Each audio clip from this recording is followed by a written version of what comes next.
नीतीश कुमार और सुर्खियों का रिश्ता लोहे और चुंबक सा मालूम पड़ता है। दोनों एक दूसरे को अपनी ओर खींच ही लेते हैं। इन दिनों बिहार के मुख्यमंत्री नीतीश कुमार फिर से चर्चाओं में हैं।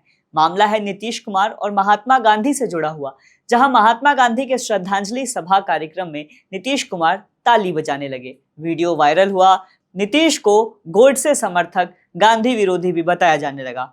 यह भी मामला तूल पकड़ा कि आए दिन विपक्ष जो इल्जाम लगाता है कि नीतीश की मानसिक स्थिति ठीक नहीं है, तो क्या वाकई नीतीश के साथ ऐसा है? क्योंकि नीतीश खुद ही कई ऐसे मौकों पे खुद पे सवाल उठवाने के मौके देते रहते हैं। फिर बात ये निकल कर आती है कि आखिर तमाम खींचतान के बावजूद नीतीश फैक्टर बिहार में क्यों और कैसे काम करता है। आइए समझते हैं पूरी बात। नमस्कार, आप देख रहे हैं द हिंदी टॉप। मैं हूं आपके साथ प्रत्युष रौनक। आगे बढ़ने से पहले आप द हिंदी टॉप को सब्सक्राइब करके बेल आइकन दबाना ना भूलें, ताकि आप तक पहुंचे हर खबर सबसे पहले। पटना के गांधी घाट पर राजकीय कार्यक्रम के दौरान बिहार के नेता बापू को श्रद्धांजलि देने के लिए खड़े थे। बापू के लिए 2 मिनट का मौन रखा जाना था। मौन खत्म हुआ तो नीतीश कुमार अचानक ताली बजाने लगे। इस दौरान सेना के जवान बापू को सलामी दे रहे थे। नीतीश को ताली बजाता देखकर स्पीकर नंद किशोर यादव ने और डिप्टी सीएम विजय सिन्हा ने नीतीश को हल्का इशारा किया। सकते में भी आगे दोनों लोग। यादव ने नीतीश को रोकने की भी कोशिश की, जिसका वीडियो सोशल मीडिया पे वायरल भी हो रहा है। लोग तरह तरह की प्रतिक्रिया देने लगे। कुछ लोगों ने कहा कि यह सामान्य मानवीय भूल है, ह्यूमन मिस्टेक, तो वहीं कुछ लोगों ने नीतीश कुमार को निशाने पे ले लिया।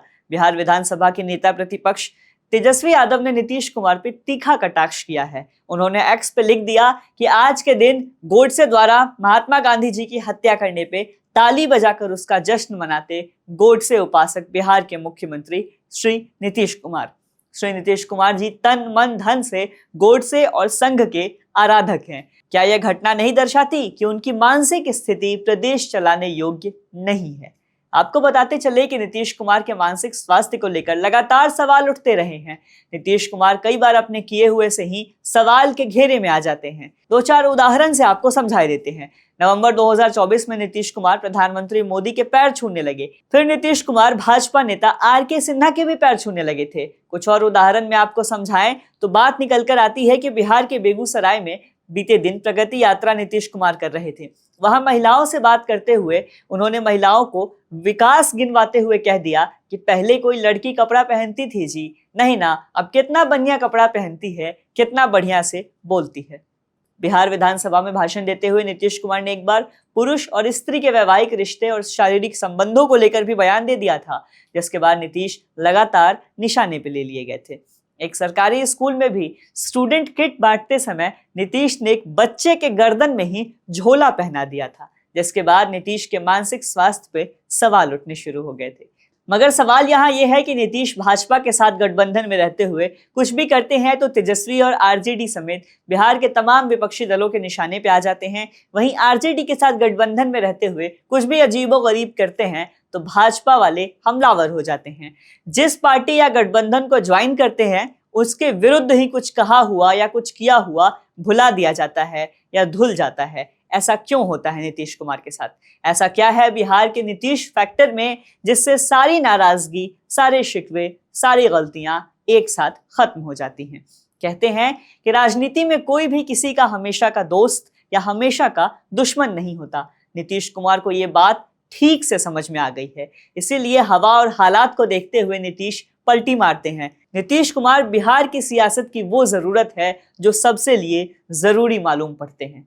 बिहार में कहा जाता है कि आरजेडी भाजपा लड़ते रहें, नीतीश जिनके साथ होंगे उन्हीं की सरकार बनेगी।